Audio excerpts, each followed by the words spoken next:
Competitors, welcome to competitors classes. कैसे हैं आप सब लोग? आई होप आप लोगों की स्टडीज बहुत अच्छी चल रही होगी। और आज हम केमिस्ट्री कंटिन्यू करने वाले हैं। Metals and non metal chapter हम डील कर रहे थे, जिसमें हमने physical properties of metal already देखा हुआ है। इसके अलावा केमिकल प्रॉपर्टीज ऑफ मेटल भी हम स्टार्ट कर चुके हैं। कुछ केमिकल प्रॉपर्टीज के बारे में, मेटल्स की कुछ रासायनिक अभिक्रियाओं के बारे में हमने प्रीवियस क्लास में भी डील किया था और आज हम उसी को कंटिन्यू करने वाले हैं। तो वन बाय वन सारी चीजें समझते हुए चलेंगे। जो लोग भी चैनल में नए हैं, चैनल को सब्सक्राइब कीजिए, लाइक कीजिए, शेयर कीजिए। भाई आपका सपोर्ट बहुत मोटिवेशन का काम करता है, तो सपोर्ट में कंजूसी मत कीजिए, ठीक है। स्टार्ट करते हैं केमिकल प्रॉपर्टीज ऑफ मेटल। तो आज हम कुछ और केमिकल प्रॉपर्टीज के साथ डील करेंगे, जैसे कि reaction of metal with hydrogen. आज हम क्या देखने वाले हैं? मेटल का रिएक्शन हाइड्रोजन के साथ देखने वाले हैं कि जब हम किसी मेटल को हाइड्रोजन गैस के साथ रिएक्ट करवाते हैं तो हमको क्या मिलता है। तो हमने क्या किया, एक मेटल ले लिया, इस मेटल में हाइड्रोजन गैस मिला दिया, मिक्सअप किया, उसको हाइड्रोजन गैस के कांटेक्ट में हम ले आए। तो यहाँ हमको मेटल हाइड्राइड मिलते हैं। क्या मिलते हैं? मेटल हाइड्राइड्स मिलते हैं, ठीक है। कैसे होंगे मेटल हाइड्राइड्स? मतलब मेटल के साथ डायरेक्ट यहाँ पर हाइड्रोजन मिल जाएगा। जैसे एक एग्जांपल के तौर पे हमने सोडियम ले लिया, सोडियम के दो मॉलिक्यूल्स ले लिए, उसको हाइड्रोजन गैस के साथ रिएक्ट करवाया तो हमको क्या मिला? NaH मिला, सोडियम हाइड्राइड मिला। इसी तरीके से मैग्नीशियम हमने ले लिया, मैग्नीशियम को जब हमने हाइड्रोजन के साथ रिएक्ट करवाया तो हमको MgH2 मिला, मैग्नीशियम के हाइड्राइड्स मिले। Sodium hydride, magnesium hydride. मतलब जब हम किसी मेटल का हाइड्रोजन के साथ, हाइड्रोजन गैस के साथ डायरेक्ट रिएक्शन करवाते हैं तो हमको मेटल हाइड्राइड्स मिलते हैं। बहुत ही सिंपल चीजें हैं, ध्यान रखनी है आपको। बिल्कुल रिएक्शन समझते हुए चलिए, आप खुद बना सकते हैं सारी चीजें, ठीक है। सेकेंड केमिकल प्रॉपर्टी की यदि मैं बात करूं तो अब हमको क्या करना है? अभी हमने क्या बनाया? मेटल का हाइड्रोजन के साथ रिएक्ट करके मेटल हाइड्राइड बनाया। इसी मेटल हाइड्राइड को हमको उठा लेना है। जैसे लास्ट क्लास में हमने क्या किया था, मेटल ऑक्साइड्स के साथ पहले हमने मेटल ऑक्साइड बनाया और फिर मेटल ऑक्साइड का रिएक्शन करवाया था। उसी तरीके से आज हमको क्या करना है? मेटल हाइड्राइड को ले लेना है और उसका रिएक्शन किसके साथ करवाना है? वाटर के साथ, हमारे प्यारे प्यारे H2O के साथ रिएक्शन करवाना है, ठीक है। तो क्या करेंगे हम? मेटल हाइड्राइड ले लेंगे, we will take metal hydride and add water on that, ठीक है। We will make a reaction between metal hydride and water. metal hydride के हम पानी के साथ अभिक्रियाएं करवाएंगे, ठीक है। तो यहाँ हमको क्या मिलने वाला है? जब हम मेटल हाइड्राइड का रिएक्शन वाटर के साथ करवाते हैं तो हमको मेटल हाइड्रोक्साइड मिलता है। हाइड्रोक्साइड मैंने बताया था हाइड्रोजन और ऑक्सीजन दोनों प्रेजेंट होगा। तो मेटल का रिएक्शन जब हम पानी के साथ, मेटल हाइड्राइड का रिएक्शन जब हम पानी के साथ, वाटर के साथ करवाएंगे तो हमको मेटल हाइड्रोक्साइड मिलेगा और साथ ही साथ हाइड्रोजन गैस लिबरेट होंगी, बाहर जाएंगी, ठीक है। कौन सी गैस बाहर जाएगी? हाइड्रोजन गैस बाहर जाएगी। जब भी कोई गैस किसी रिएक्शन से बाहर जाती है तो ये कैसा रिएक्शन कहलाता है? एक्सोथर्मिक रिएक्शन कहलाता है। ये बात ध्यान रखेंगे, आगे काम आएगा, ठीक।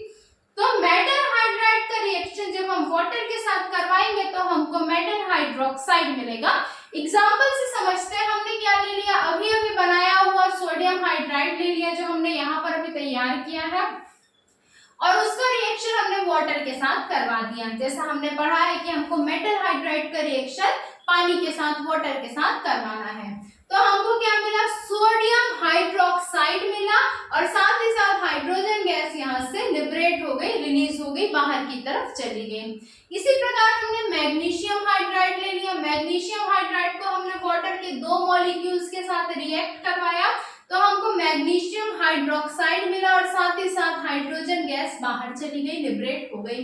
मैग्नीशियम हाइड्रोक्साइड मैंने लास्ट क्लास में बताया था कि एंटासिड की तरह यूज होता है। शरीर की, पेट की एसिडिटी को रिड्यूस करने में, कम करने में इसका उपयोग किया जाता है, ठीक है।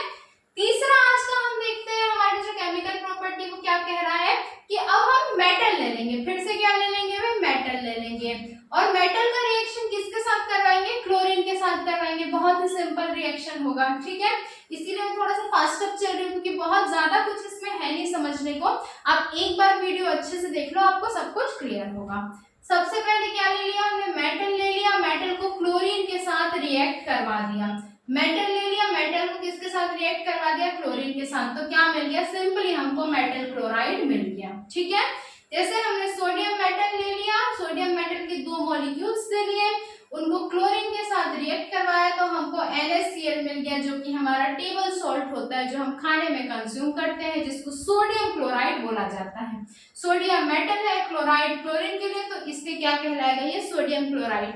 इसी तरीके से हमने कैल्शियम मेटल ले लिया, उसका रिएक्शन क्लोरीन के साथ करवाया तो हमको क्या मिला, कैल्शियम क्लोराइड मिला। ठीक है, बहुत सिंपल, बहुत इजी है ये वाला। तो लास्ट आज का हम देखते हैं, हमारा जो केमिकल प्रॉपर्टी है वो होगा कि जब हम किसी मेटल का रिएक्शन एसिड के साथ करवाएंगे, क्या होगा, reaction of metal with acid, किसी भी मेटल का रिएक्शन डायरेक्ट हम एसिड के साथ करवाएंगे, तो इसमें बिल्कुल मैं स्टार मार्क डालूंगी क्योंकि इससे क्वेश्चंस पूछे जाते हैं कई बार। ठीक है, अब क्या होगा, मेटल को ले लिया हमने, मेटल का रिएक्शन किसके साथ करवाया, एसिड के साथ करवाया, तो हमको क्या मिलेगा, यहाँ पे सॉल्ट मिलेगा और साथ में हाइड्रोजन की गैस लिबरेट होगी, बाहर जाएगी। ठीक है, मेटल क्या होते हैं, मेटल बेसिक नेचर के होते हैं। कैसे होते हैं, बेसिक नेचर के होते हैं, क्षारीय प्रकृति के होते हैं। तो जब हम किसी मेटल का, किसी बेस का रिएक्शन एसिड के साथ करवाएंगे तो हमको सॉल्ट तो मिलेगा ही मिलेगा, लेकिन सिंस यहाँ पे वाटर नहीं है, इसलिए सिर्फ और सिर्फ हाइड्रोजन की गैस क्या होगी, लिबरेट होगी। एग्जाम्पल से समझते हैं, ज्यादा क्लियर होगा। 2 मॉलिक्यूल्स हमने ले लिए सोडियम मेटल के, उसका रिएक्शन हमने किसके साथ करवाया, 2 मॉलिक्यूल्स ऑफ HCl, HCl के 2 मॉलिक्यूल्स लेके हमने सोडियम मेटल का रिएक्शन HCl के साथ करवाया, तो यहाँ हमको क्या मिलेगा, सोडियम क्लोराइड के 2 मॉलिक्यूल्स मिलेंगे और हाइड्रोजन गैस क्या होगी, बाहर जाएगी, लिबरेट होगी। मैंने अभी अभी बताया, जहाँ पे गैस बाहर जाती है वो कैसा रिएक्शन होता है, वो एक्सोथर्मिक रिएक्शन होता है। एक और एग्जांपल से समझते हैं, जिंक मेटल के हमने एक मॉलिक्यूल ले लिया और उसका 2 मॉलिक्यूल्स ऑफ HCl के साथ रिएक्शन करवाया, क्या मिला हमको, जिंक क्लोराइड मिला, जो भी एक तरीके का क्या है, सॉल्ट होता है, और साथ ही साथ क्या हुई है, हाइड्रोजन की गैस बाहर गई है। अच्छा, कुछ लोगों के मन में क्वेश्चंस आ रहे होंगे, किसी में 1 मॉलिक्यूल ले रहे हैं, किसी में 2 मॉलिक्यूल ले रहे हैं, भाई ये क्या कांसेप्ट है, तो ये हम किसी और पर्पस से नहीं बल्कि सिर्फ बैलेंसिंग के लिए कर रहे हैं। सिंस केमिस्ट्री में बैलेंसिंग का बहुत इंपॉर्टेंट रोल होता है समझने के लिए, यदि आप सिर्फ समझने के लिए चाहें तो बिना बैलेंस किए भी समझ सकते हैं, लेकिन ज्यादा सही होगा, ज्यादा एक्यूरेट होगा कि हम बैलेंसिंग के साथ चलें। जैसे एग्जांपल मैं आपको बता दूं, यहाँ पे 2 सोडियम है, 2 HCl है, तो क्या मिला, 2 मॉलिक्यूल्स ऑफ NaCl मिल गए, मतलब यहाँ पर भी 2 सोडियम होना चाहिए, यहाँ पर भी 2 सोडियम, यहाँ पर भी 2 क्लोरीन, यहाँ पर भी 2 क्लोरीन, यहाँ पे 2 हाइड्रोजन बच रहा था तो ये H2 के फॉर्म में बाहर चला गया। इसी तरीके से जितने नंबर ऑफ मॉलिक्यूल्स या एटम्स हमारे रिएक्टेंट में है उतने ही हमारे प्रोडक्ट में होने चाहिए, बस इसी को हम क्या बोलते हैं, बैलेंसिंग बोलते हैं, जो बहुत इंपॉर्टेंट है केमिस्ट्री में, जिस लेवल पे हम पढ़ाई कर रहे हैं उसके लिए। तो ठीक है, फिर मिलते हैं अगली क्लास में। जो भी डाउट हो you can freely ask on comment section, और आप लोग जो जिन लोगों ने भी टेलीग्राम ग्रुप ज्वाइन नहीं किया बिल्कुल कीजिए, वहां पर भी कुछ इन्फॉर्मेशन दी जाती है, और हाँ भी ज्यादा से ज्यादा शेयर कीजिए, सब्सक्राइब कीजिए, मोटिवेशन मिलता है आप लोगों की साइड से, सपोर्ट थोड़ा सा कम आ रहा है अभी जो व्यूअर्स है उनका। तो ठीक है, चलो मिलते हैं, okay bye bye, take care.